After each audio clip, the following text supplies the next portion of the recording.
नमस्कार दोस्तों, आज की हमारी कहानी है गलतफहमी। माही और कविता दोनों में गहरी दोस्ती थी।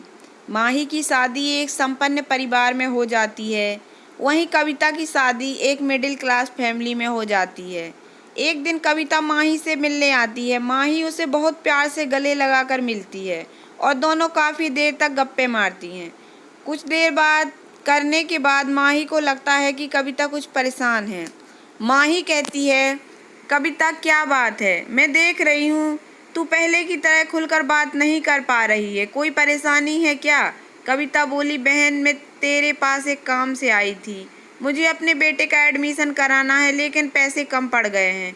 क्या तू मुझे 11,000 रुपये दे सकती है? मैं जल्दी ही वापस कर दूंगी। माही ने कहा, बस इतनी सी बात, इसमें इतना परेशान होने की क्या ज़रूरत है? तू बैठ, मैं अभी आती हूँ। कुछ देर बाद माही पैसे लेकर आती है और कविता के हाथ पर रख देती है।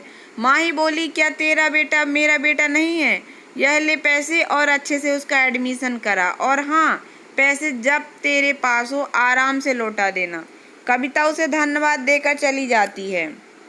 इसी तरह कुछ समय बीत जाता है। इस बीच माही कविता कई बार मिली लेकिन पैसों को लेकर कोई बात नहीं हुई। एक दिन माही के पति को कुछ पैसों की ज़रूरत थी तो महेश बोला, रेखा वो तुम्हारे पास 11,000 रखे थे, वो देना, आज बैंक बंद है और मुझे किसी को पैसे देना है। माही ने कहा, जी वो तो मैंने अपनी सहेली कविता को उधार दे दिए हैं, उसने कहा था जल्दी लौटा देगी। महेश, अच्छा कोई बात नहीं, लेकिन क्या तुम्हें लगता है वो पैसे वापस करेगी?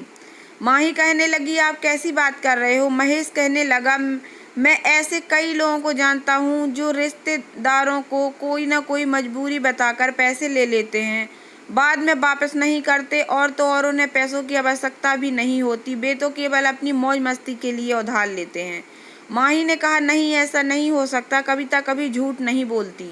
इसी तरह कुछ दिन बीत जाते हैं। एक दिन माही कविता को फ़ोन करती है। कविता फ़ोन उठाते ही, कैसी हो माही, मैं हरिद्वार आई थी, 4-5 दिन में वापस आकर तुमसे बात करती हूँ। माही के मन में विचार आया, कहीं मेरे पति सही तो नहीं कह रहे थे? इसके यदि पैसे थे तो इतने मुझे लौटाने की ज़रूरत नहीं समझी और घूमने चल दी।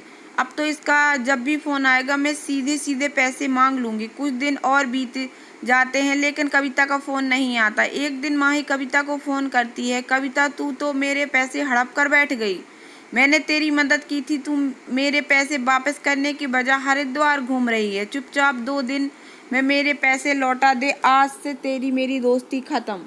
अगले दिन कविता माही के घर आती है। बहन इतना गुस्सा क्यों है?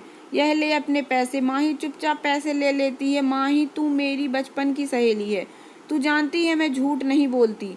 मैं तेरे पैसे लौटाना चाहती थी लेकिन तभी मेरे ससुर जी की तबीयत अचानक खराब हो गई। वे हरिद्वार में रहते हैं, हमें अचानक जाना पड़ा। तेरा फ़ोन आने के अगले दिन उनका स्वर्गवास हो गया, हमें 13 दिन वहीं रुकना पड़ा। कल रात ही हम वापस आए हैं। यह सुनकर माही रोने लगी। मुझे माफ़ कर दे, मैं भूल गई थी कि हरिद्वार में तेरा ससुराल है, मुझे गलतफहमी हो गई थी।